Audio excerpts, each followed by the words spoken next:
Pasko dili lamang sa pagdayandayan sa mga Christmas lights, kundi pagdayandayan usab sa tagsa-tagsa nato ka mga kinabuhi.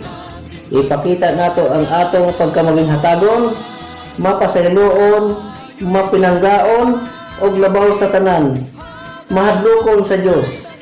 Paskuhanong mensahe gikan ni Nonoy Pahi og sa iyang asawa, Amay Pahi, og ingon man usab sa ilang mga anak, Dude, Bibang, GB, Nilchin, Dodong, Maricon, FM, o Gilbert, og silang tanan nang hinaot og maayong Pasko og mabungahong bag-ong tuig kanatong tanan.